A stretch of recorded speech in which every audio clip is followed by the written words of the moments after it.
round 4 kualifikasi Piala Dunia, perkembangan situasi yang terjadi di dalam timnas bisa sangat cepat. Apalagi saat ini para pemain masih bermain di klub masing-masing. Saat bermain di klub masing-masing tentunya bisa memiliki efek positif dan negatif. Efek positifnya adalah mereka bisa terbiasa dengan level kompetisi yang tinggi, sehingga ketika dalam pertandingan yang cukup penting, mereka tidak kaget. Sementara efek negatifnya tentunya adalah resiko mengalami cedera. Meskipun telah melakukan banyak persiapan agar tidak mudah cedera, tetapi cedera bisa menimpa siapa saja dan kapan saja. Kabar buruk melanda timnas Indonesia. Menjelang bergulirnya round 4 kualifikasi Piala Dunia yang hanya tinggal beberapa hari, kiper andalan timnas Indonesia Emil Audero mengalami cedera. Cedera ini dialami Emil saat akan memperkuat timnya Cremonese dalam lanjutan Liga Serie A Sabtu 27 September kemarin. Dalam pertandingan melawan Como itu, seharusnya Emil Audero tampil menjadi starter.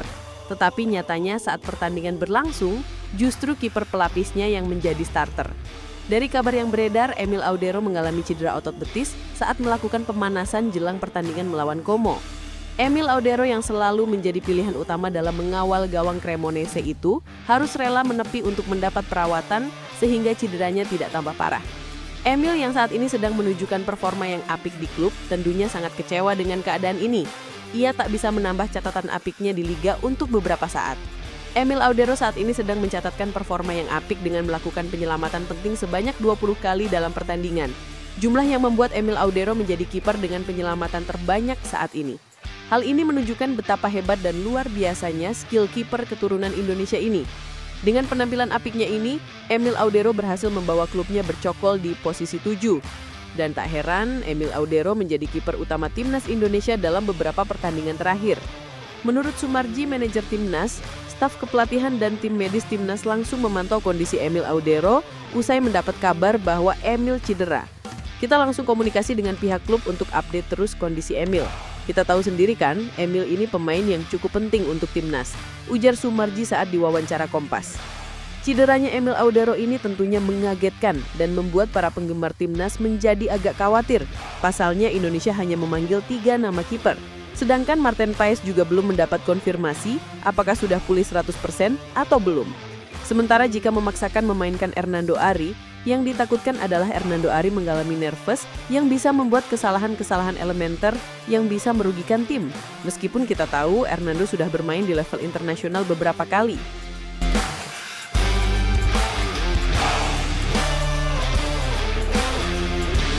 Jika tadi kabar buruk, ada juga kabar yang cukup menggembirakan untuk Indonesia. Kabar ini datang dari striker andalan timnas kita Oleh Romeni yang sempat cedera beberapa waktu lalu. Oleh mengalami cedera patah kaki saat membela klubnya Oxford United yang mengikuti Piala Presiden 2025 Juli lalu. Oleh Romeni ditekel keras oleh pemain Arema Paulinho Mochelin saat itu.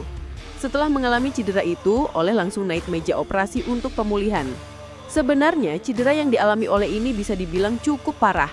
Karena cedera patah kaki ini biasanya membutuhkan penanganan khusus yang membuat pemain yang mengalaminya harus istirahat dan melakukan pemulihan dalam waktu yang cukup lama. Bahkan sempat dikabarkan Oleh Romeni tidak akan bisa memperkuat timnas Indonesia pada round 4 kualifikasi Piala Dunia. Namun semangat Oleh Romeni untuk membela timnas Indonesia sangat besar.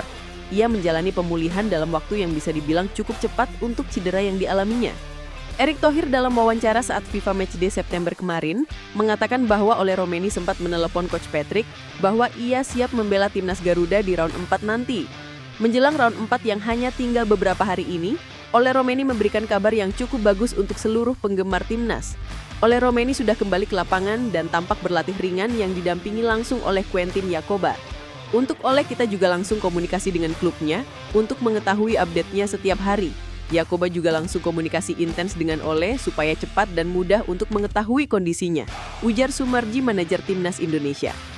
Tentunya kabar kembalinya Oleh ini sangat dinanti-nantikan oleh seluruh penggemar timnas. Bagaimana tidak, Oleh adalah striker yang sangat haus gol dan selalu menjadi pilihan utama di lini serang timnas Indonesia. Dalam penampilannya saat membela Indonesia, Oleh selalu berhasil mencetak gol ke gawang lawan. Hal ini yang tentunya sangat ditunggu-tunggu para fans timnas agar bisa mencetak gol ke gawang Arab Saudi dan Irak. Sehat-sehat terus ya Bang Oleh. Kabar yang tak kalah menggembirakan untuk timnas Indonesia tak hanya datang dari dalam tim, melainkan dari lawan timnas Indonesia di round 4, yaitu Arab Saudi. Arab Saudi tentunya memiliki pemain-pemain yang cukup berkualitas. Ketika ada pemain yang cedera, tentunya mereka mempunyai pelapis yang siap dimainkan. Namun ketika yang cedera merupakan pemain kunci, tentunya akan memberi dampak psikis bagi pemain lain. Apalagi yang cedera adalah kapten mereka sendiri, Salem Al-Dosari. Salem Al-Dosari mengalami cedera ketika membela klubnya Al-Hilal dalam lanjutan Liga Arab Saudi. Salem mengalami cedera pinggul saat melakukan pemanasan jelang pertandingan Al-Hilal. Salem mengalami nyeri pada bagian sendi pinggul. Hal ini membuat pemain tersebut tidak ikut dalam sesi latihan, ujar Al-Hilal pada unggahan resminya. Kabar cederanya Salem Al-Dosari ini tentunya membawa angin segar bagi timnas Indonesia. Pasalnya dengan waktu yang semakin mepet dengan round 4 kualifikasi Piala Dunia ini, membuat Salem Al-Dosari diragukan untuk tampil saat melawan Indonesia. Dengan adanya kabar cedera ini tentunya bisa menguntungkan Indonesia. Pasalnya, Salem sendiri adalah gelandang serang Arab Saudi yang kehadirannya cukup penting dalam mengatur serangan Arab Saudi. Selain menjadi gelandang serang, Salem sendiri adalah pemain yang ditunjuk Hervé Renard sebagai kapten. Ketidakhadirannya di dalam lapangan tentunya akan membuat psikis para pemain lain terganggu karena tidak adanya sosok kepemimpinan di dalam lapangan. Cedera yang dialami oleh Salem Al-Dosari ini bukan yang pertama kalinya terjadi. Dalam beberapa pertandingan penting Arab Saudi, Salem juga tak bisa tampil memperkuat Arab Saudi. Terbaru, Salem Al-Dosari tidak bisa turun dalam FIFA Matchday kemarin melawan Makedonia Utara dan Republik Ceko meskipun dibawa oleh pelatih timnas Arab Saudi Hervé Renard. Tentunya kabar cederanya kapten Arab Saudi ini membuat situasi timnas Arab Saudi menjadi kebingungan karena dalam beberapa hari mereka harus memikirkan strategi terbaik dalam menghadapi round 4 kualifikasi Piala Dunia. Sementara bagi timnas Indonesia, kabar ini tentunya sangat baik dan sangat menggembirakan. Karena dengan begitu, secara tidak langsung kekuatan Arab Saudi menjadi berkurang dan tentunya bisa dimanfaatkan timnas kita. Piala Dunia hanya berjarak 2 kali 90 menit. Indonesia belum pernah sedekat ini dengan Piala Dunia. Momen ini harus benar-benar dimanfaatkan oleh pemain timnas Indonesia dan Coach Patrick. Untuk bisa masuk Piala Dunia, Indonesia harus berjuang mati-matian di round 4 agar bisa langsung lolos ke Piala Dunia. Meskipun tak mudah, tetapi keajaiban itu bisa muncul saat kita berusaha dan berdoa terus. Maju terus Garudaku!